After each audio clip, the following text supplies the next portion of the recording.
मेरे भाइयों, आज अभी आपने खबर सुनी होगी कि 36 दिनों की मुसलसल मेहनत के बाद नौजवानों ने जो एक प्रोटेस्ट चलाया, दिल्ली के अंदर जंतर मंतर पर एक आंदोलन चलाया, और जब वो नौजवान हमारे मुल्क के एजुकेशन सिस्टम में पाई जाने वाली धांधलियों पर सवाल उठाने के लिए सड़क पर आए तो दुनिया ने उनका मजाक उड़ाया। और खास तौर से मुल्क में पाए जाने वाला वो तबका जो कुछ दिनों से मुल्क का माहौल बराबर खराब कर रहा है और सिर्फ हिंदू मुस्लिम की नफरत की सियासत कर रहा है, उस तबके ने इन नौजवानों का बहुत मजाक उड़ाया। और यहां तक कहा गया कि ये वो एलिमेंट्स हैं जो मुल्क के खिलाफ हैं, देश के दुश्मन हैं, देश विरोधी तत्व हैं, देश विरोधी ताकतें हैं। लेकिन इन नौजवानों ने साबित कर दिया कि हिम्मत और मेहनत से कोई काम किया जाए तो वो काम अपने अंजाम तक पहुंचता है। और ये भी इन्होंने साबित किया कि यूथ के पावर को, नौजवानों की ताकत को कभी कमजोर न समझा जाए। आसान नहीं था मुल्क के एजुकेशन मिनिस्टर का इस्तीफा दे देना, लेकिन ये नौजवान अड़ गए कि लाखों वो नौजवान जो नीट का एग्जाम देने के लिए एग्जाम में बैठते हैं, और नीट का एग्जाम हिंदुस्तान के सबसे टफ एग्जाम्स में से एक होता है। माँ बाप में से कितने माँ बाप हैं जो मेहनत मजदूरी करके अपनी जिंदगी भर की गाड़ी कमाई खर्च करके बच्चों को कोचिंग कराते हैं ताकि वो नीट का एग्जाम दे सकें, नीट का एग्जाम पास करें, उनका बच्चा MBBS करे, डॉक्टर बने। और ऐसा एग्जाम लीक हो जाए, उसका पेपर लीक हो जाए, ये उन लाखों नौजवानों और उनके माँ बाप के सपनों पर पानी फेरने के जैसा था। मेरे साथ इस अहम मुद्दे को लेकर के कॉकरोच जनता पार्टी के नाम से नौजवानों ने एक पार्टी बनाई और 36 दिनों से मुसलसल वो दिल्ली में जंतर मंतर पे प्रदर्शन कर रहे थे, धरना दे रहे थे। उनके खिलाफ बहुत कुछ किया गया, मगर वो हटे नहीं, वो डटे रहे। और आज दोपहर में मैंने न्यूज़ देखी कि जो मुल्क के हमारे एजुकेशन मिनिस्टर हैं, वज़ीर तालीम जो हैं धर्मेंद्र प्रधान साहब, उन्होंने इस्तीफ़ा दे दिया। मेरे प्यारे साथियों, ये वाक़या ये बता रहा है नौजवानों के अंदर बड़ी ताकत होती है, नौजवानों के अंदर बड़ा पावर होता है, और इस्लाम ने इस पावर को सही डायरेक्शन देने की तालीम दी है। इस्लाम ने इस पावर से फ़ायदा उठाने की तालीम दी है। इस्लाम ये बताता है कि नौजवान वाकई में समाज में अगर कुछ करने की ताकत और हिम्मत रखते हैं तो वो नौजवान। कल जुमा का दिन था, आपने शायद सूरह कहफ पढ़ी होगी। सूरह कहफ में अल्लाह ताला ने एक वाक़या बयान किया, बड़ा मशहूर वाक़या है, अस्हाबे कहफ का वाक़या। कहफ के माने क्या होते हैं? गार, गुफा। अल्लाह के कुछ बंदे एक ऐसे माहौल में जहां शिर्क का माहौल था, बादशाह के आगे सजदा करने का माहौल था, बुत परस्ती का माहौल था, उस माहौल में तौहीद की दावत को लेकर खड़े और कहा, रब्बुनल्लाहु रब्बुस समावाति वल अर्द लन नदउ मिन दूनिही इलाहा लक़द क़ुलना इज़न शतता। कहा कि हमारा रब अल्लाह है, जो आसमानों का रब है, जो जमीनों का रब है, उस अल्लाह को छोड़ करके हम किसी और को अपना रब नहीं मान सकते। और जब उन्होंने ये देखा कि हमारे ईमान को खतरा है, हमारी तौहीद को खतरा है, और इस मोहल्ले में रहकर, इस बस्ती में रहकर हम ईमान के रास्ते पे नहीं चल सकते, हम तौहीद के रास्ते पे नहीं चल सकते, उन लोगों ने अपना गांव छोड़ दिया, अपनी बस्ती छोड़ दी। बड़े बाप की औलाद थे, बाप का घर छोड़ दिया, बाप की हवेली छोड़ दी, और कहाँ चले गए? पहाड़ में एक गार में जाके छुप गए और वहां जाके लेट गए, सो गए। अल्लाह ताला ने 309 साल तक उनको सुलाए रखा। बड़ा अजीब व गरीब वाकया है। अल्लाह ने इस वाकये के कुछ अहम पॉइंट्स कुरान में बयान किए, जो सूरह कहफ के अंदर अल्लाह ने बयान किया। जब अल्लाह ताला ने इस वाक़े को बयान किया कुरान के अंदर, तो एक चीज़ को अल्लाह ताला ने बहुत ज़्यादा हाईलाइट किया फरमाया इन्नहुम फित्यतुन आमनू बिरब्बिहिम वज़िदनाहुम हुदा। अल्लाह की तौहीद को बचाने के लिए, अपने ईमान को बचाने के लिए, अपने बाप का घर छोड़ के, अपनी माँ का कमरा छोड़ के, अपने बाप की हवेली छोड़ के, ये जो नौजवान लड़के थे, ये पहाड़ के कार में जाके इन्होंने पनाह ले ली थी। अल्लाह खास तौर से ये बयान कर रहा है कि वो नौजवान थे। पता ये चला कि अपने दीन और ईमान के लिए इतना बड़ा खतरा मोल लेने का गट्स अगर किसी के अंदर है, हिम्मत किसी के अंदर है, ताकत किसी के अंदर है, जुर्रत किसी के अंदर है, तो वो नौजवानों के अंदर हो सकती है। इसीलिए नौजवानी की उम्र को इस्लाम ने बहुत ज़्यादा अहमियत दी है। अल्लाह के प्यारे नबी फरमाते हैं, तिरमिज़ी की सही रिवायत है, ला तज़ूलु क़दम इब्न आदम मिन इंद रब्बिही यौमल क़ियामा। क़यामत के दिन आदम का बेटा इंसान अपनी जगह से हिल नहीं पाएगा, आदम का बेटा अपनी जगह से टस से मस नहीं हो पाएगा जब तक वो 5 सवालों के जवाब न दे दे। अन उम्रिही फीमा अफ़ना। पहला सवाल होगा, मेरे बंदे, मैंने तुझको जो उम्र दी थी, जो ज़िंदगी दी थी, 40 साल, 50 साल, 70 साल, जो भी तुझको ज़िंदगी मिली थी, तूने अपनी ज़िंदगी को कहाँ गुजारा। दूसरा सवाल, वन शबाबिही फीमा अबलाह। मेरे बंदे, हमने तेरी ज़िंदगी में जवानी का दौर दिया था, जब तू 16-17 साल का हो गया था, तेरे बदन में, तेरे बाजुओं में मछलियाँ तड़पा करती थी, तेरे बदन में ताकत आ गई, तेरे बदन में कुव्वत आ गई, एनर्जी आ गई, पावर आ गया। 18 साल से, 16 साल से लेकर के 40 साल तक का, 45 साल तक का जो दौर था, जो ताकत का दौर था, जो एनर्जी का दौर था, जो कुछ कर गुजरने का दौर था, मेरे बंदे तू बता, तेरा जवानी का दौर कहाँ गुजरा? कहीं अय्याशियों में तो नहीं गुजरा, कहीं नशे में तो नहीं गुजरा, कहीं लड़कियों के पीछे तो नहीं गुजरा, कहीं शराब व शबाब में तो नहीं गुजरा, कहीं हराम खोरी में तो नहीं गुजरा। वान शबाबिही फीमा अबला। बता, तूने अपनी जवानी को कहाँ गुजारा?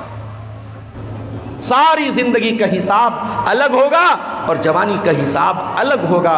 ये जवानी की अहमियत है मेरे अजीजों, मेरे बुजुर्गों, मेरे भाई। इसीलिए अल्लाह के प्यारे नबी सल्लल्लाहु अलैहि वसल्लम फरमाते हैं, इग़तनिम खमसन क़ब्ल खमसिन। 5 चीज़ों के आने से पहले 5 चीज़ों को गनीमत समझो। 5 चीज़ें तुम्हारे पास अगर मौजूद हैं तो उनकी कदर करो, उनकी वैल्यू को समझो। सबसे पहली चीज़ फरमाया, शबाबक का क़ब्ल हरमिक। अपनी जवानी की कदर करो बुढ़ापे के आने से पहले। आज अल्लाह ने दौलत दी है, आज हज कर सकते हो, दुनिया भर के बहाने करके हज नहीं करते हो। कल 50 साल के, 60 साल के हो जाओगे और हज का फॉर्म भरोगे, और जब वहाँ मिना में 10-10 किलोमीटर पैदल चलना पड़ेगा और हाँफने लगोगे और बीपी के मरीज़ हो जाओगे, शुगर के मरीज़ हो जाओगे, तब तुम्हें पछतावा होगा कि काश हमने जवानी में हज कर लिया होता। आज जवानी है, कल नहीं रहेगी मेरे साथ। शबाब का क़ब्ल हरमिक। अपने बुढ़ापे के पहले अपनी जवानी की कदर करो। वसेहत का क़ब्ल सक़मिक। अपनी तंदुरुस्ती की कदर करो बीमार होने के पहले। व फ़राग का क़ब्ल शुग़लिक। अपने वक्त की कदर करो बिज़ी होने से पहले। और फरमाया, व गिना का क़ब्ल फ़क़्रिक। अपनी दौलत की कदर करो गरीब होने से पहले। व हयात का क़ब्ल मौतिक। और अपनी ज़िंदगी की कदर करो मौत के आने से पहले। तो जवानी की कदर करो मेरे प्यारे साथी। अब आज की जो मेरी तकरीर का उन्वान है वो ये नहीं है कि नौजवान को क्या करना चाहिए, उस पर आप बहुत कुछ सुनते रहते हैं। मैं आज कुछ निगेटिव बातें आपको बताना चाहता हूं। हमारे नौजवान को क्या नहीं करना चाहिए, हमारे नौजवानों को किन चीज़ों को अवॉइड करना चाहिए, किन चीज़ों से बचना चाहिए, ये आज का हमारा टॉपिक और उन्वान है। और आप जब शरीयत इस्लामिया का मुताला करेंगे, जब आप कुरान और हदीस का मुताला करेंगे, तो सबसे पहली चीज़ जिससे हर मुसलमान को बचना चाहिए और ख़ास तौर से नौजवानों को बचना चाहिए, वो क्या है जानते हैं? वो शिर्क और बिदअत है। शिर्क से भी बचना है और बिदअत से भी बचना है। हर मुसलमान कलमा पढ़ता है, अशहदु अल्ला इलाहा इल्लल्लाह, मैं गवाही देता हूं कि अल्लाह के सिवा कोई इबादत के लायक नहीं है, व अशहदु अन्ना मुहम्मदन अब्दुहु व रसूलुहु, और मैं गवाही देता हूं कि मोहम्मद सल्लल्लाहु अलैहि वसल्लम अल्लाह के बंदे हैं, अल्लाह के रसूल हैं। ये जो कलमा आप पढ़ते हैं, इस कलमे में आप दो बातों का इकरार करते हैं। पहली बात, इबादत अगर होगी तो सिर्फ अल्लाह, और दूसरी बात, इबादत अगर होगी तो सिर्फ रसूल के तरीके पर होगी। मुहम्मदुर रसूलुल्लाह सल्लल्लाहु अलैहि वसल्लम के अलावा अल्लाह ताला ने दीन में किसी और को ये अथॉरिटी नहीं दी है कि दीन में इबादत उनके तरीके पर की जाए। इबादत सिर्फ अल्लाह की होगी, और इबादत में तरीका अगर अपनाया जाएगा तो रसूल का तरीका अपनाया जाएगा। और यही बात अल्लाह ताला सूरह कहफ की आखिरी आयत में कहता है, फरमाया ऐ नबी आप फरमा दीजिए मैं बशर हूं जैसे तुम बशर हो। कुल इन्नमा अना बशरुम मिस्लुकुम यूहा इलैया अन्नमा इलाहुकुम इलाहुन वाहिद।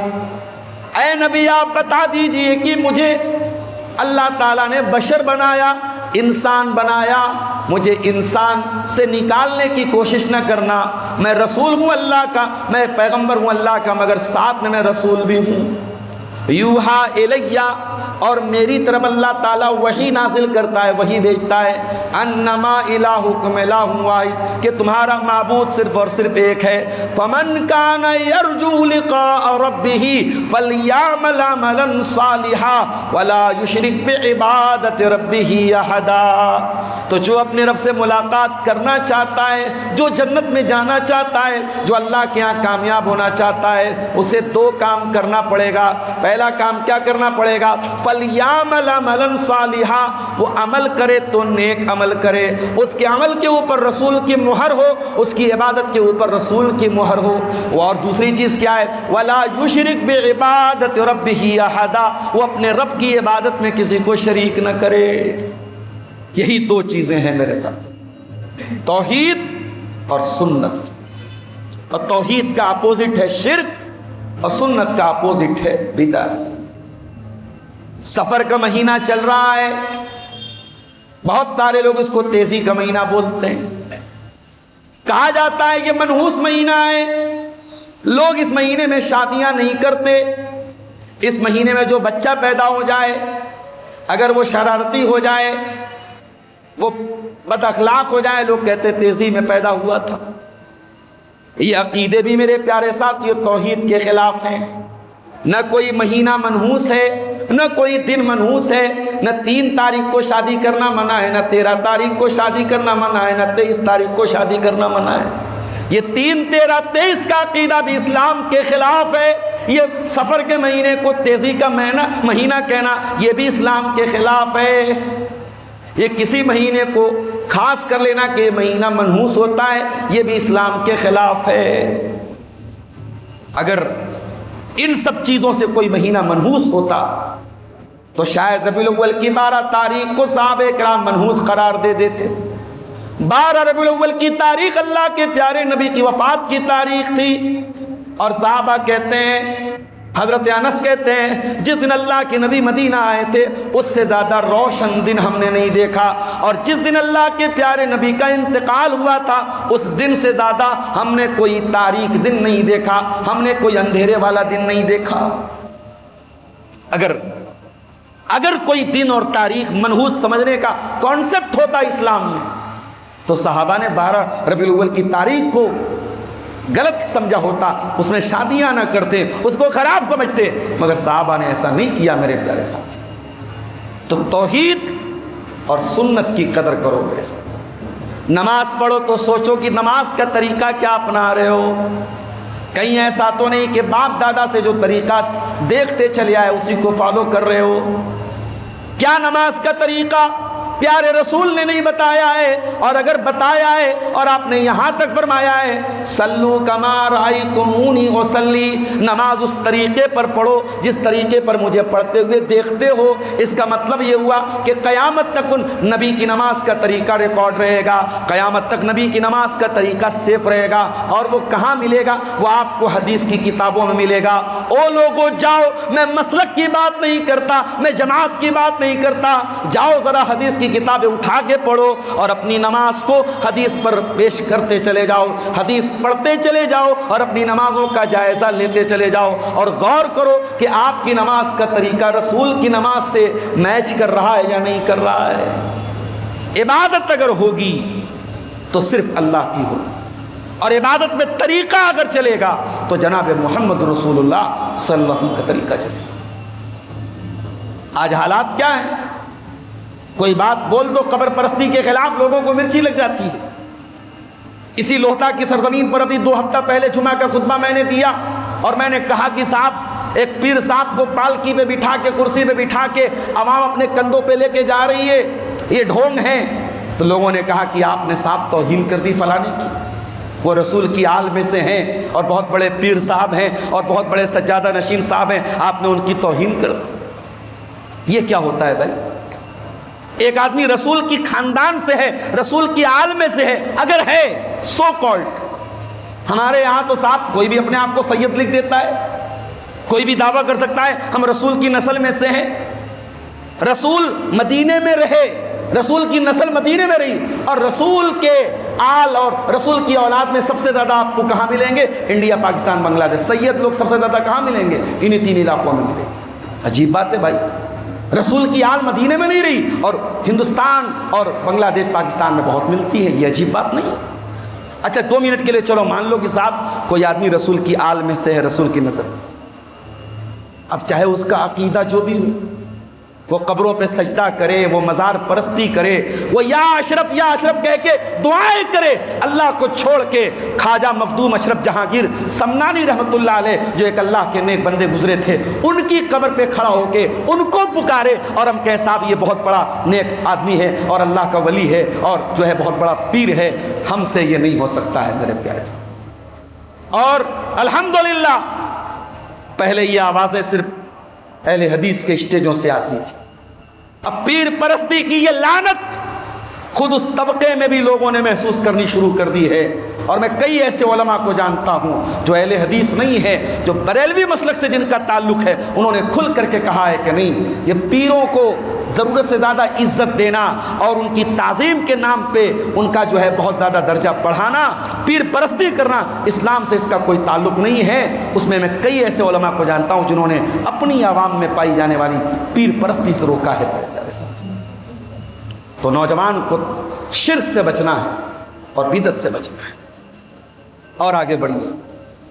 मेरे नौजवान साथियों, आपको एक और चीज से बचना है, इबादत में गफलत मत कीजिए, नमाज में गफलत मत कीजिए। इन्नस्सलात कानत अलल मुमिनीन किताबम मौकूता, नमाज हर मुसलमान पर अपने वक्त से फर्ज है।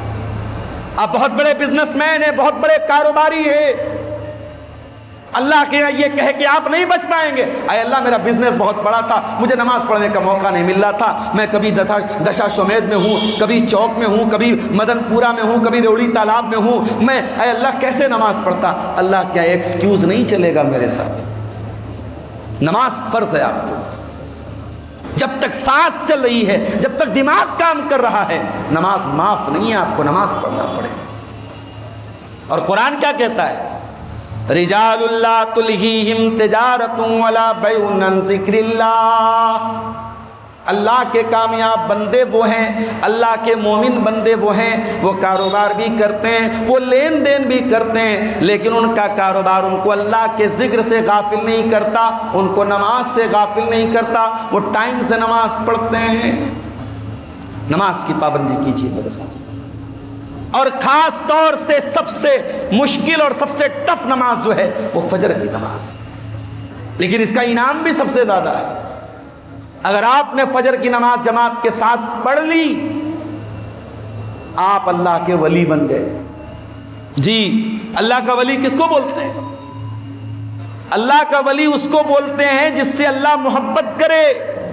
और अल्लाह के नबी फरमाते हैं, सही मुस्लिम की रिवायत है, मन सल्ला सुबह फहुवा फी ज़िम्मतिल्लाह, जो फजर की नमाज जमात के साथ पढ़ता है वो अल्लाह ताला की जिम्मेदारी में आ जाता है, अल्लाह उसकी जिम्मेदारी ले लेता है।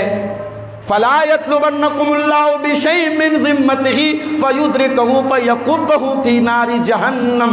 तो कहीं ऐसा न हो वो फजर पढ़ने वाला, पाँचों टाइम का जो नमाजी इंसान है जिसको अल्लाह ताला ने अपनी जिम्मेदारी में ले लिया है, कहीं उसके साथ कोई जुल्म और ज़्यादती न कर देना, कहीं उससे छेड़छाड़ न कर देना।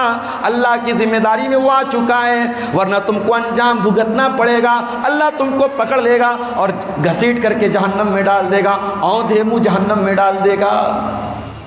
फजर की नमाज आपको अल्लाह का वली बनाती है। मेरे साथ नमाज की पाबंदी कीजिए। और नमाज अगर नहीं पढ़ता है कोई नौजवान तो वो बहुत सारी बुराइयों से नहीं बच पाए। बुराइयों से अगर बचना है, गंदे कामों से अगर बचना है, तो एकमात्र सॉल्यूशन ये है, एकमात्र तरीका और हल ये कि पहले आप नमाज की पाबंदी कीजिए। अल्लाह ताला कुरान के 16वें पारे में कहता है सूरह मरियम के अंदर, फ़ख़लफ़ मिन बादिहिम ख़ल्फ़ुन अज़ाउस्सलाह, मेरे नबियों के जाने के बाद ऐसे नालायक लोग आए जिन्होंने नमाज को बर्बाद किया। अज़ाउस्सलाह, उन्होंने नमाज को बर्बाद किया। वत्तबउश्शहवात, और उन्होंने अपनी ख्वाहिशात की पैरवी की। फ़सौफ़ यल्क़ौना गय्या, ऐसे लोग जलील करके जहन्नम की आग में डाले जाएंगे। तो नमाज में लापरवाही से बचिए मेरे साथ, ये दूसरा काम जिससे आपको बचना है। तीसरा काम जिससे हर नौजवान को बचना है, हर लड़के को बचना है, हर लड़की को बचना है, वो क्या है? ज़िनाकारी से आपको बचना है। वला तक़रबुज़ ज़िना, ऐ मेरे बंदो तुम ज़िना के करीब भी न जाना। अल्लाह ने ये नहीं कहा तुम ज़िना न करना, फरमाया जो चीज़ें ज़िना तक लेके जाती हैं। आप घर में सब्जी बनाते हैं, गोश्त बनाते हैं, तो डायरेक्ट तो ऐसा नहीं होता कि सालन बन जाता है। उसकी तैयारी करते हैं, उसका मसाला तैयार करते हैं, उसकी तमाम तैयारी के बाद और तमाम चीज़ें डालने के बाद और हांडी पर उतनी देर पकाने के बाद आपकी वो डिश तैयार होती है। मेरे प्यारे भाइयों, ज़िना एक दिन में नहीं होता है। ज़िना के लिए भी बहुत सारी तैयारियां होती हैं। ज़िना के चोर दरवाज़ों के ज़रिए ज़िना तक पहुंचा जाता है। इसीलिए अल्लाह के प्यारे नबी फरमाते हैं, अला इनान ज़िनाहु मन नज़र, आँखों का ज़िना ये है गलत चीज़ों को देखा जाए। अगर आपको अपनी आँखों पे कंट्रोल नहीं है तो इस बात का खतरा है कि कल आप अपनी शर्मगाह पर भी कंट्रोल नहीं कर पाएंगे। फला इनान ज़िनाहु मन नज़र, आँखों का ज़िना गलत चीज़ों को देखना है। वलुस्नान ज़िनाहु मल इस्तिमा, और कानों का ज़िना गलत चीज़ों को सुनना है। वल लिसानु ज़िनाहुल कलाम, और ज़बान का ज़िना यह है कि ज़बान से गलत और बेहुदा बातें निकाली जाएं। वल यदु ज़िनाहुल बत्शु, और हाथ का ज़िना यह है कि हाथों से गलत चीज़ों को पकड़ा जाए। वर्रिज्लु ज़िनाहुल खुता, और पैरों का ज़िना यह है कि पैरों से चल के गलत जगह पे जाया जाए। और जब तमाम ये चीज़ें इंसान इन पर कंट्रोल नहीं करता है, ना हाथ पे कंट्रोल, ना पैर पे कंट्रोल, ना आँखों पे कंट्रोल, ना कानों पे कंट्रोल, अल्लाह के नबी फरमाते हैं फल क़ल्बु यहवा व यतमन्ना, उसके बाद इंसान के दिल में गलत ख्यालात पैदा होते हैं और उसके बाद इंसान गलत काम कर डालता है। ज़िना से बचो मेरे साथ। ये जो हराम मोहब्बतें चल रही हैं, फला का फला के साथ अफेयर है, फला फला की गर्लफ्रेंड है, फला फला का बॉयफ्रेंड है, इस्लाम में इन रिश्तों की कोई हैसियत नहीं है मेरे साथ। आप लाख दावा करें मैं फला लड़की से बड़ी सच्ची मोहब्बत करता हूं, सच्ची मोहब्बत है तो चैटिंग क्यों करते हो? सच्ची मोहब्बत है तो उसकी छत पे जाके उसको देखने की कोशिश क्यों करते हो? सच्ची मोहब्बत है तो निकाह का पैगाम भेजो। अल्लाह के नबी फरमाते हैं, इब्ने माजा की सही रिवायत है, लम युरा लिल मुतहाब्बैन मिसलन निकाह, दो मोहब्बत करने वालों के लिए निकाह के जैसी कोई चीज़ नहीं देखी गई। मैं हदीस पढ़ रहा हूँ, मगर कहीं ऐसा ना हो कि हदीस का आप लोग गलत मतलब ले लेना।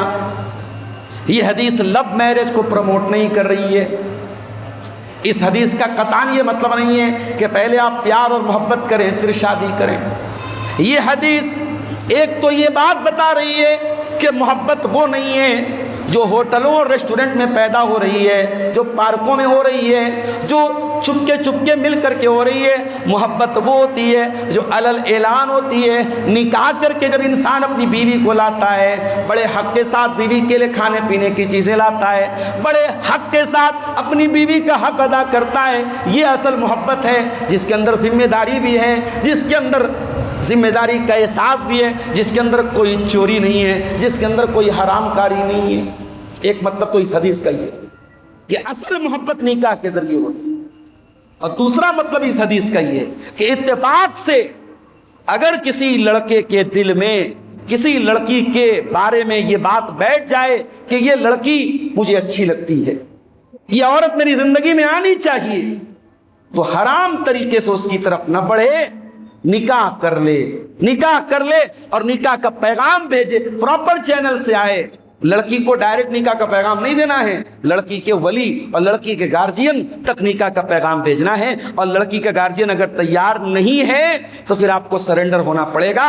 आप किसी भी लड़की के गार्जियन की इजाजत के बगैर, उसके वली की इजाजत के बगैर उससे निकाह नहीं कर सकते। तो हराम रिलेशनशिप से हमारे नौजवानों को बचना चाहिए। एक और चीज से बचे हमारे नौजवान, हर तरीके के नशा से। और जब मैं नशा कहता हूं तो माफ करना, नशा सिर्फ शराब को नहीं कहते, नशा हर उस चीज को कहते हैं जिस चीज के लिए आप पागल हो जाएं, जिस चीज के बगैर आप रह ना पाएं, जिस चीज को आप अपनी मजबूरी बना लें, जो चीज आपके बदन और आपकी रूह को गंदा कर रही हो, चाहे वो शराब हो, चाहे वो गुटखा हो, चाहे वो तंबाकू हो, चाहे वो बीड़ी हो, चाहे वो सिगरेट हो, ये तमाम चीजें मेरे प्यारे साथियों कहीं ना कहीं नशे के अंदर आती हैं। अल्लाह के नबी ने फरमाया, मा अस्कर कसीरुहु फकलीलुहु हराम। जो चीज़ ज़्यादा मिकदार में इस्तेमाल करने से नशा पैदा होता है, वो चीज़ कम मिकदार में भी इस्तेमाल करना हराम है। और अल्लाह ताला कुरान में कहता है, वला तुल्कू बिअयदीकुम इला तहलुका, अपने आप को हलाकत में न डालो। आज डॉक्टरों की रिपोर्ट्स बता रही हैं, गवर्नमेंट का डाटा बता रहा है कि बहुत बड़ी तादाद में तंबाकू से कैंसर होता है, और आप कहते हैं नहीं साहब, हम तो गुटखा के बगैर दिमाग नहीं चलता है, और सुरती वाला और तंबाकू वाला पान खाए बगैर हमारा दिमाग नहीं काम करता है, और सिगरेट के बगैर हमारा खाना हजम नहीं होता है, और बीड़ी के बगैर हमारा पेट साफ नहीं होता है। खबरदार, ये एक्सक्यूज़ और ये बहाने न बनाइए। जो चीज़ आपको कैंसर की दहलीज तक लेके जा रही है और धीरे धीरे आपके फेफड़ों को खराब कर रही है, आपको मौत के गड्ढे तक लेके जा रही है, उस चीज को मेरे प्यारे साथियों जायज और हलाल करने का कोई तरीका मत तलाश कीजिए। खबरदार, अपने आप को हलाकत में न डालो। और नशा जो होता है ये शैतान को बहुत पसंद है, क्योंकि जब इंसान नशा करेगा तो जितनी देर वो नशा करेगा उतनी देर वो मस्जिद से दूर रहेगा, नमाज से दूर रहेगा, अल्लाह से दूर रहेगा। इसीलिए अल्लाह ताला कुरान में सूरह मायदा के अंदर जब शराब को अल्लाह ताला ने हराम करार दिया और फाइनल आयत उतरी सूरह मायदा की आयत नंबर 88 के शराब हराम है, उसी मौके पर अल्लाह ताला ने फरमाया, इन्नमा युरीदु शैतानु अय्युकिया बैनकुमुल अदावता वल बग़ज़ा फिल खम्रि वल मैसिर। ऐ मेरे बंदो, शैतान तो यही चाहता है तुम शराबी बन जाओ, तुम जुआरी बन जाओ। जब तुम शराब और जुए के चक्कर में पड़ोगे तो तुम आपस में लड़ने लगोगे, दुश्मनी पैदा हो जाएगी। वयसुद्दकुम अन ज़िक्रिल्लाह, और शैतान ये चाहता है कि शराब और जुए के ज़रिए तुमको अल्लाह ताला के ज़िक्र से रोक दे। आज अफसोस होता है मेरे साथ, मैं लोहता की इस बस्ती में बैठ के बड़ी जिम्मेदारी के साथ ये बात कह रहा हूँ, हमारी कौम, मुसलमान कौम का नौजवान आज दूसरों से ज्यादा नशे का शिकार है। मैं पूरी जिम्मेदारी के साथ ये बात कह रहा हूं, हमारे नौजवान ऐसा नशा कर रहे हैं आप सोच नहीं सकते। मैं यहां से मुंबई तक गया हूं और मैंने देखा है मुसलमानों की बड़ी बड़ी बस्तियां, यहां एक तरफ से लाखों मुसलमान आबाद हैं। मुंबई में आप चले जाइए, मालूनी का एरिया, छोटी छोटी गलियां हैं, गंदे गंदे रास्ते हैं, और पूरा मुसलमानों का इलाका है। मुंबरा चले जाइए, उन इलाकों में मैंने जाके देखा एक बड़ी तादाद हमारे नौजवानों की ड्रग्स ले रही है, ड्रग्स। और ऐसा ऐसा पाउडर है नशे का कि डॉक्टरों का कहना है कि अगर एक बार नौजवान को आदत पड़ गई फिर छूटेगी नहीं। और वो पाउडर इस्तेमाल करते करते उसकी अतरियाँ गल रही हैं, वो खोखला हो रहा है, वो हड्डियों का ढांचा बचेगा। एक दिन आएगा न बीवी का शौहर बनने के काबिल रहेगा, न बच्चों का बाप बनने के काबिल बचेगा, न घर की जिम्मेदारी उठा पाएगा, न बीवी का हक अदा कर पाएगा। वो जिंदा रह करके जिंदा लाश बन जाएगा। नशे से बचो मेरे प्यारे साथी।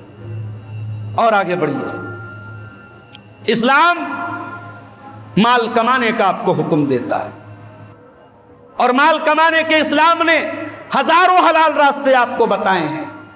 इस्लाम ने चंद चीजों से आपको मना किया है। अल्लाह ने हलाल की लिस्ट नहीं बताई, अल्लाह ने हराम की लिस्ट बताई। सूद ना खाओ, रिश्वत ना खाओ, धोखाधड़ी दे करके किसी से पैसा ना खाओ, किसी का हक मार के उसकी कमाई ना खाओ।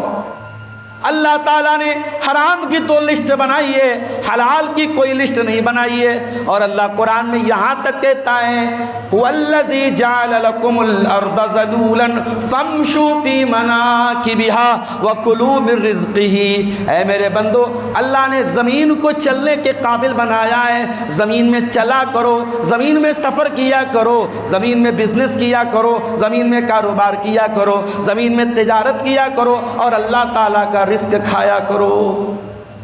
इस्लाम आपको माल कमाने से मना नहीं करता है, इस्लाम तो माल कमाने पर उभारता है आपको।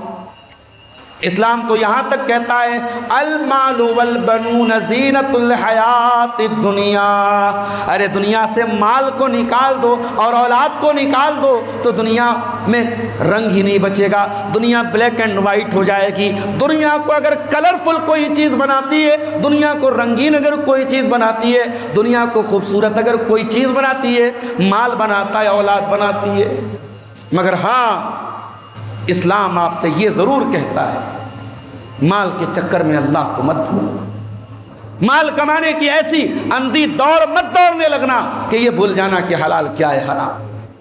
या अय्युहल्लज़ीना आमनू ला तुल्हिकुम अमवालुकुम वला औलादुकुम अन ज़िक्रिल्लाह। ऐ ईमान वालो, तुम्हारा माल तुमको अल्लाह के जिक्र से गाफिल न कर दे, तुम्हारी औलाद तुमको अल्लाह के जिक्र से गाफिल न कर दे। माल कमाने के हराम रास्तों से बचो मेरे प्यारे साथ, हराम तमाम हराम रास्तों से बचो। खूब बिजनेस करो, खूब पैसा कमाओ, करोड़पति बन जाओ, इस्लाम को एतराज नहीं।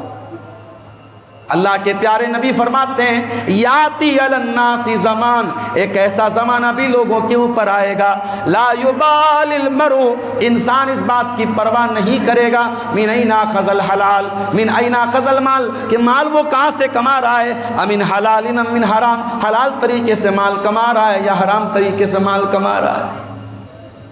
आज कुछ लोग कहते हैं, मौलवी साहब इस्लाम में तो हर फायदे की चीज़ हराम है। कोई क्रिप्टो करेंसी का कारोबार कर रहा है, उलमा ने फतवा दे दिया हराम है। कोई ऑनलाइन सट्टेबाजी के ऐप में पैसा लगा रहा है, उलमा ने कहा हराम है। तो आप तो सब फायदे की चीज़ हराम करार दे रहे हैं, ये आपको लग रहा है। इस्लाम ने अगर जुए को हराम किया, आपके फायदे के लिए हराम। जुए में आप रातों रात करोड़पति बन सकते हैं, मगर रातों रात भिखारी भी बन सकते हैं। और जिसको जुए की लत लग गई, वो घर भी बेच सकता है, बीवी को भी बेच सकता है, बहन बेटी को भी बेच सकता है। और मिसालें मौजूद हैं, लोग जुए में अपनी बीवी तक को हार चुके हैं। जुआ एक ऐसी लानत है कि जब जुआ खेलने की लत चढ़ गई किसी को, तो अपने घर के बच्चे अपने घर का सामान और बर्तन तक बेचने लगते हैं मेरे साथ। तो खबरदार, जुए से बचो, सूद और ब्याज से बचो। कारोबार कर रहे हो, किसी का हक ना दबाओ, किसी की जमीन पर कब्जा न करो, किसी पर जुल्म न करो, किसी पर ज्यादती न करो। और आगे बढ़िए, एक और चीज से हमारे नौजवानों को बचना चाहिए। दीन को ऑथेंटिक सोर्सेस से लें। दीन के नाम पे कोई भी अगर दीन की तालीम दे रहा है, दीन सिखा रहा है, हर किसी को यह दर्जा न दे कि वो आपको दीन सिखाए। भाई आप दिल का मसला है तो आप दांत के डॉक्टर के पास नहीं जाएंगे। दांत का डॉक्टर ठीक है मगर वो दांत के लिए ठीक है। आपको अगर दिल का मसला है तो आप कार्डियोलॉजिस्ट से मिलेंगे। आपको पेट का मसला है आप गैस्ट्रोलॉजिस्ट से मिलेंगे। आपको हड्डी का मसला है आप हड्डी के डॉक्टर से मिलेंगे। आपको आंखों का मसला है आप आई स्पेशलिस्ट से मिलेंगे। आपको नस का मसला है आप न्यूरो सर्जन से मिलेंगे, न्यूरोलॉजी के डॉक्टर से मिलेंगे। दीन इतना हकीर है, दीन किसी से भी आप ले लें। और आज अफसोस के साथ कहना पड़ता है हमारे नौजवानों का एक बड़ा तबका ऐसा है जो गलत लोगों से दीन सीख रहा है। ऐसे लोगों से दीन सीख रहा है जो खुलेआम हमारे नौजवानों के दिलो दिमाग में सहाबा की नफरत और सहाबा का बुग़्ज़ पैदा कर रहे हैं। कोई कहता है साहब ना मैं बाबी ना मैं वहाबी, मैं हूं इल्मी मैं हूं किताबी। अच्छा भाई साहब, आप बाबी नहीं हैं, आप वहाबी नहीं हैं, आप इल्मी हैं, आप किताब। कौन सा इल्म आपने हासिल किया है? कौन सी किताब आपने पढ़ी है? कहते साहब हमने बुखारी में पढ़ा है। क्या पढ़ा है? हमने बुखारी में पढ़ा कि अल्लाह के नबी ने हजरत अम्मार से कहा, अय अम्मार तुझे बागी जमात कत्ल करेगी तो उनको जन्नत की तरफ बुलाएगा, वो तुझको जहन्नम की तरफ बुलाएगा। मसला क्लियर हो गया। नबी ने साफ साफ कह दिया अम्मार को कत्ल करने वाली जमात बागी जमात होगी और जहन्नम की तरफ बुलाने वाली जमात। अच्छा, किसने कत्ल किया हजरत अम्मार को? कहते हजरत अम्मार को हजरत मुआविया की जमात ने कत्ल। अब इस हदीस ने फैसला कर दिया कि हजरत मुआविया बागी थे और जहन्नम की तरफ बुला रहे थे। अच्छा भैया, चलिए 2 मिनट के लिए हम आपकी बात मान लें। मैं हदीस का इनकार नहीं कर रहा हूं, हदीस बिल्कुल सही है। लेकिन जब जंग होती है तो जंग में बहुत तरीके के लोग होते हैं। हजरत अली रजी अल्लाह अन्हु की जमात में वो लोग भी थे जो उस्मान गनी के कातिल थे। ये मालिक अश्तर कौन था? ये मोहम्मद इब्न अबी बकर कौन था? ये वो लोग थे जो कत्ल उस्मान में शामिल थे। ये हजरत अली की फौज में थे, आगे आगे थे। तो हम इसका मतलब ये समझे कि हजरत उस्मान के जो कातिल थे वो हक पर थे, वो जन्नत की तरफ बुला रहे थे।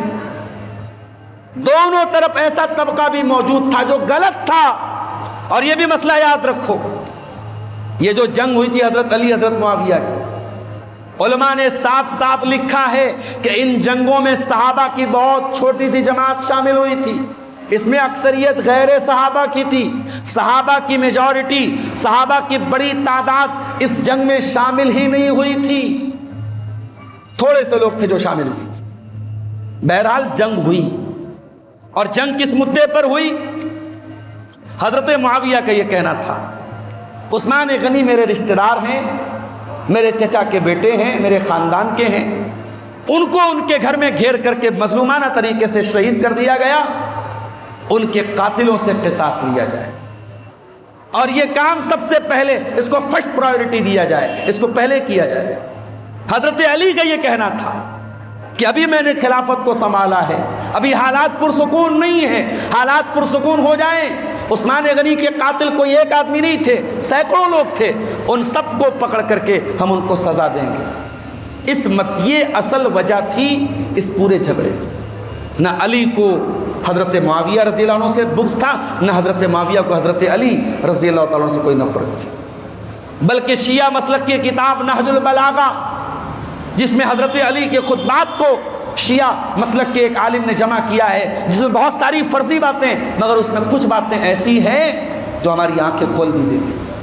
उसी नहजुल बलागा में एक खुतबा हजरत अली का मौजूद है। हजरत अली कहते हैं कि ये अहले शाम, ये हजरत मुआविया के साथ जो लोग हैं, इनसे हमारा दीन और ईमान का कोई इख्तलाफ नहीं है। न वो हमसे ईमान में कम है, न हम उनसे ईमान में ज़्यादा हैं। ईमान में कोई झगड़ा नहीं है। वो भी अल्लाह पर ईमान रखते हैं, हम भी अल्लाह पर ईमान रखते हैं। वो भी रसूल पर ईमान रखते हैं, हम भी रसूल पर ईमान रखते हैं। झगड़ा है उस्मान गनी के कातिलों के बारे में है, और हम उनके कत्ल से उनकी मुंसलिक है। इस मसले को लेकर झगड़ा।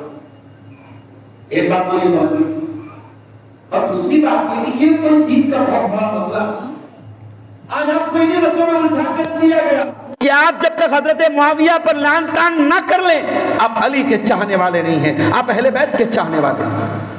अरे जालिम, अगर मुआविया रज़ियल्लाहु अन्हु से नफरत करना और बुग़्ज़ करना ये अहले बैत से मोहब्बत की दलील होती तो हज़रत हसन ने हज़रत मुआविया के हाथ पे सुलह न की। क्यों सुलह की हज़रत मुआविया के हाथ पे हज़रत हसन ने? और इस सुलह की तारीफ क्यों की नबी ने?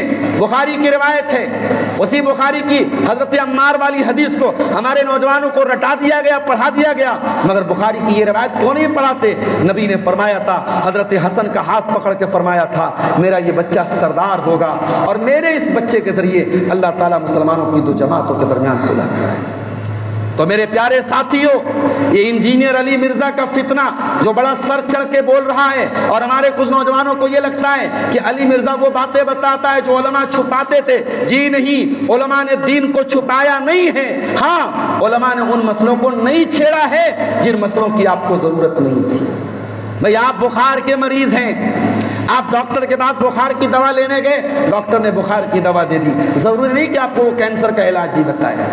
कैंसर के इलाज की जरूरत नहीं थी आपको, लेकिन हाँ, आज आप कैंसर के मरीज बन चुके हैं। ये कौन सा कैंसर है?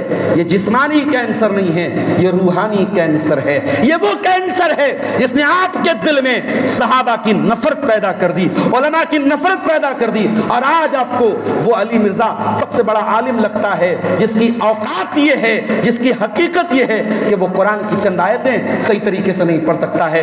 उसके असातिज़ा कौन है, उसने कहां से इल्म हासिल किया है, कुछ अता पता नहीं है। बड़ी बड़ी डींगे मारता है और अपनी फजीलतें और अपनी खूबियां, कभी कहता है इमाम हरम को सामने लाओ तब हम उनसे मुनाजरा करेंगे, कभी कहता है फलाने को लाओ तब हम मुनाजरा करेंगे। उसी जहां का वो रहने वाला है अली मिर्जा, वहीं के देवबंदी जमात के बहुत बड़े आलिम उससे मुनाजरा करने के लिए अली मिर्जा के शहर तक गए, मगर ये मरदूद सामने नहीं आया। बड़ा हिम्मती है, बड़ा बहादुर है, बड़ा कैमरे पर चैलेंज करता है, मगर उसकी हिम्मत नहीं हुई। मेरे नौजवानों, ऐसे डरपोक, ऐसे बुज़दिल और ऐसे राफिजियों के हाथ में खेलने वाले और अहले बैत के नाम पे सहाबा की नफरत परोसने वाले ऐसे जालिमों और ठगों से होशियार रहो। दीन को उलमा से सीखो। मेरे प्यारे साथियों, अल्लाह के नबी सल्लल्लाहु अलैहि वसल्लम फरमाते हैं कि क़यामत के पहले वो दौर भी आएगा, अल्लाह ताला दुनिया से इल्म को उठा लेगा। और इल्म को कैसे उठाएगा? वला कि यक़बिज़ुल इल्म बिक़ब्ज़िल उलमा, अल्लाह ताला इल्म को उलमा के जरिए उठा लेगा। उलमा दुनिया से चले जाएंगे और जब उलमा चले जाएंगे लोग जाहिलों को अपने सरदार बनाएंगे। उलमा की इज्जत करो मेरे साथ। आज बनारस जैसे शहर में जुमा का खुतबा होता है और एक आदमी तैयारी करके 3-4 दिन की मेहनत के बाद जुमा पढ़ाने उस मस्जिद पर आता है, मस्जिद वालों को यह तौफीक भी नहीं होती कि उस जुमा के खतीब के लिए एक गिलास पानी वहां पर रख दें, उसे प्यास लगे तो वो पानी पिए। कितनी मस्जिदें ऐसी हैं, उस खतीब को अगर पानी प्यास लगे तो वो खुद जा करके नल खोले और गिलास में पानी भर के लाए और पिए। उस पूरी मस्जिद में किसी को इतनी तौफीक नहीं कि एक गिलास पानी उस खतीब को पिला सके। बहुत सारे जामिया सलफिया के तलबा बेचारे जो ये शौक रखते हैं कि हम भी बनारस की मस्जिदों में जुमा का खुतबा दें, कितनी मस्जिदें ऐसी हैं वहाँ उनको आने जाने का जो किराया है वो किराया तक नहीं दिया जाता है, और किराया दिया भी जाता है तो पूछ के दिया, अच्छा कितना लगा आपका ऑटो का? 200 रुपये लगा, ये लीजिए 200 रुपये, कहीं 100 रुपया ज़्यादा ना हो जाए। अजीब बात है मेरे भाई, अजीब सोच है। यानी आपकी डिक्शनरी में, आपकी किताब में लिखा ही नहीं कि हम उलमा पर खर्च करें। एक ज़माना था जब बड़े बड़े उलमा जो दीन का काम करते थे, उस ज़माने के हुक्मरां, उस ज़माने के बादशाह, उस ज़माने के खलीफा उन उलमा को दीन का काम करने की आज़ादी दे देते थे। उनको तनख्वाहें दी जाती थी, किस बात की? आप दीन का काम कीजिए। इसी हिंदुस्तान की सरजमीन पर एक नाम आपने सुना होगा, नवाब सिद्दीक हसन खां का। बहुत बड़े नवाब भी थे वो और बहुत बड़े आलिम भी थे, सैकड़ों किताबों के मुसन्निफ थे।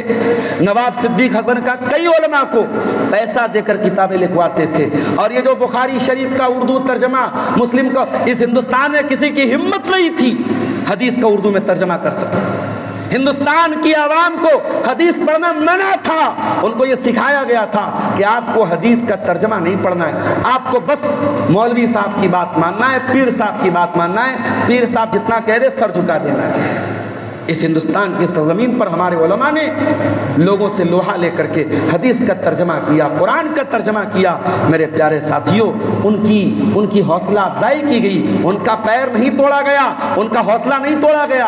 अपने उलमा की भी हौसला अफजाई कीजिए, उनके जज्बात की कदर कीजिए, उनके इखलास की कदर कीजिए, उनकी मेहनतों की कदर कीजिए। उनके ऊपर एक ऐसा अपना फंड भी बनाइए जिसमें दावत के लिए भी कुछ पैसे हों, जिसमें उलमा का आप प्रोग्राम करें और दूर दराज से उलमा को बुलाएं तो उनको एक अच्छा आप मेहनताना और एक अच्छा उनको जो है आप उनको उनकी हौसला अफजाई के तौर पे उनको रकम दे दें। ये भी आपका मिजाज होना चाहिए। आज हमारा मिजाज ये कि साहब फ्री में कोई नमाज पढ़ा दे, फ्री में कोई अजान दे दे, फ्री में कोई मस्जिद में सफाई कर दे। हम उलमा पर, हम मसाजिद की अइम्मा पर, हम मसाजिद के मुअज्जिनीन पर हम पैसा खर्च, और यही वजह है कि मदरसों में 10-10 साल पढ़ने के बाद भी जब एक इंसान आलिम बनता है तो वो सोच में पड़ जाता है मैं क्या करूं, मैं मस्जिद का इमाम बनूंगा 3,000-4,000 रुपया महीना मिलेगा, मैं किसी मदरसे में प्राइवेट टीचर बन जाऊंगा 5-6,000 रुपया महीना मिलेगा। वो बेचारा मजदूरी करने पर तैयार हो जाता है, वो दुनिया के तमाम काम करने पर तैयार हो जाता है, मगर उलमा से रिलेटेड जो काम है वो करने पर वो तैयार नहीं होता है। इसलिए मेरे साथियों,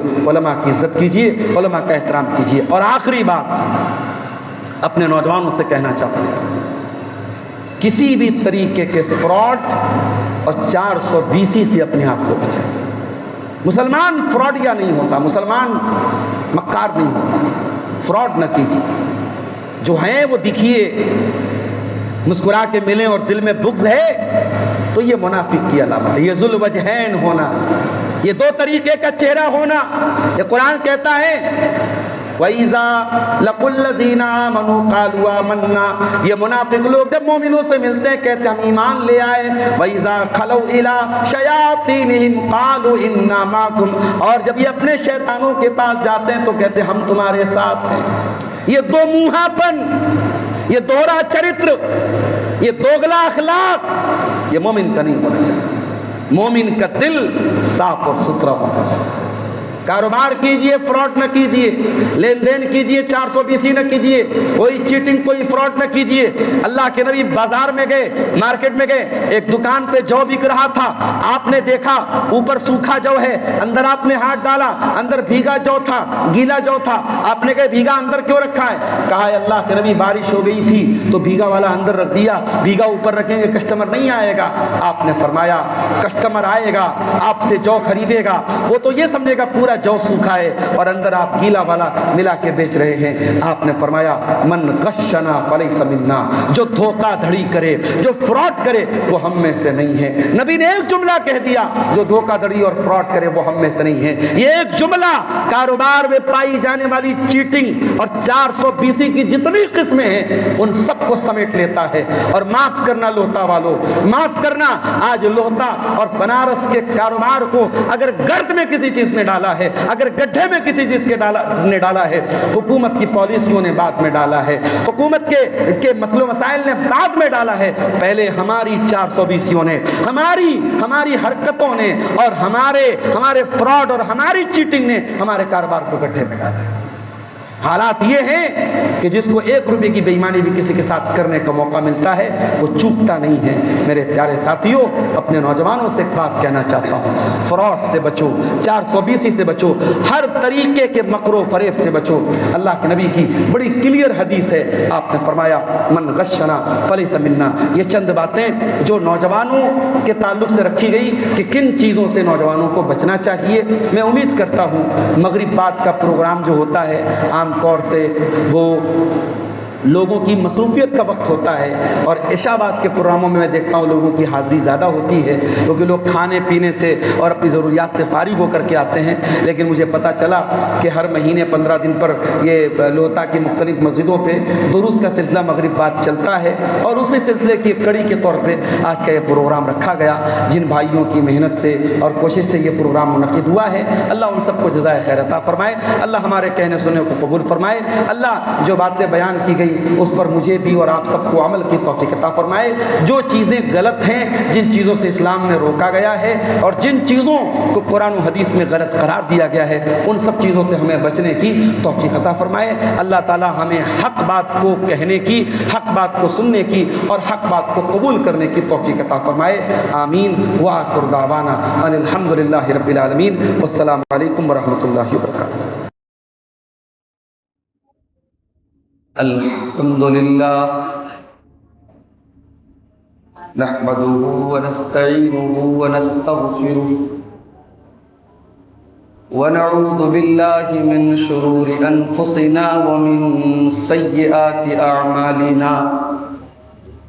मन यहदिहिल्लाहु फला मुदिल्ल लहु व मन युद्लिल फला हादिय लहु व अशहदु अल्ला इलाहा इल्लल्लाहु वहदहु ला शरीक लहु व अशहदु अन्न मुहम्मदन अब्दुहु व रसूलुहु।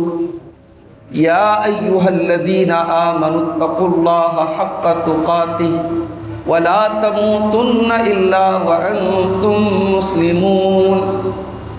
या अय्युहन्नासुत्तक़ू रब्बकुमुल्लज़ी ख़लक़कुम मिन नफ़्सिन वाहिदह व ख़लक़ मिन्हा ज़ौजहा व बत्त मिन्हुमा रिजालन कसीरन व निसाअ वत्तक़ुल्लाहल्लज़ी तसाअलून बिही वल अरहाम इन्नल्लाहा काना अलैकुम रक़ीबा। या अय्युहल्लज़ीना आमनुत्तक़ुल्लाहा व क़ूलू क़ौलन सदीदा युस्लिह लकुम अअमालकुम व यग़फ़िर लकुम ज़ुनूबकुम व मन युतिइल्लाह व रसूलहु फ़क़द फ़ाज़ फ़ौज़न अज़ीमा। अम्मा बअद फ़इन्न ख़ैरल हदीस किताबुल्लाह व ख़ैरल हदी हदी मुहम्मदिन सल्लल्लाहु अलैहि वसल्लम व शर्रल उमूरि मुहदसातुहा व कुल्ल मुहदसतिन बिदअह व कुल्ल बिदअतिन ज़लालह व कुल्ल ज़लालतिन फिन्नार। अऊज़ु बिल्लाहि मिनश शैतानिर रजीम। बिस्मिल्लाहिर रहमानिर रहीम। इन्नहुम फित्यतुन आमनू बिरब्बिहिम व ज़िदनाहुम हुदा। वक़ाल तआला फ़ी मक़ामिन आख़र या अय्युहल्लज़ीना आमनू क़ू अनफ़ुसकुम व अहलीकुम नारन वक़ूदुहन नासु वल हिजारा अलैहा मलाइकतुन ग़िलाज़ुन शिदादुन ला यअसूनल्लाह मा अमरहुम व यफ़अलून मा युअमरून। मोहतरम उलमाए किराम, बुज़ुर्गों और दोस्तों, नौजवान साथियों, माँ और बहनों, प्यारे बच्चों, धमरिया लोहता की इस मस्जिद में आज का ये प्रोग्राम मकामी जमीयत अहले हदीस लोहता की जानिब से आज बतारीख 25 जुलाई 2026 बरोज़ हफ्ता सनीचर बाद नमाज मगरिब अल्लाह के फजल व करम से मुनक़िद हुआ है। लोहता में मैं अब एक बात महसूस कर रहा हूँ कि धीरे धीरे अब यहाँ पर भी नौजवानों की एक टीम तैयार हो रही है। कई बच्चे लोहता के जामिया सल्फिया बनारस में तालीम हासिल कर रहे हैं और कई बच्चे फारिग हो चुके हैं या फारिग होने वाले हैं और माशाअल्लाह दावती काम भी अच्छा कर रहे हैं, जुमा के खुतबात वगैरह भी अंजाम दे रहे हैं। ये मेरे दाहिने जानिब जो 3 नौजवान लड़के इसी लोहता के मौजूद हैं। वल्लाह ऐसे नौजवानों को देखकर इस बात की खुशी होती है कि लोहता की सरजमीन पर इंशाअल्लाह आने वाला मुस्तकबिल बहुत रोशन है। इंशाअल्लाह तौहीद व सुन्नत का पैगाम और मैसेज और आम होगा, और लोहता और उसके आसपास की वो बस्तियां जो तौहीद व सुन्नत की इस दावत से, अहले हदीस की इस दावत से चिढ़ती थी, अहले हदीस का नाम लेना गुनाह समझती थी, आज उन बस्तियों में भी अल्हम्दुलिल्लाह तौहीद व सुन्नत की आवाज़ पहुंच रही है और मज़ीद पहुंचेगी इंशाअल्लाह। मैं दुआ करता हूं अल्लाह ताला लोहता की इस जमीयत को और एक्टिव बनाए, और नौजवान जो टीम तैयार हो रही है अल्लाह ताला उन्हें बाअमल बनाए, मुखलिस बनाए, और अल्लाह ताला मज़ीद इन नौजवान भाइयों से अपने दीन का काम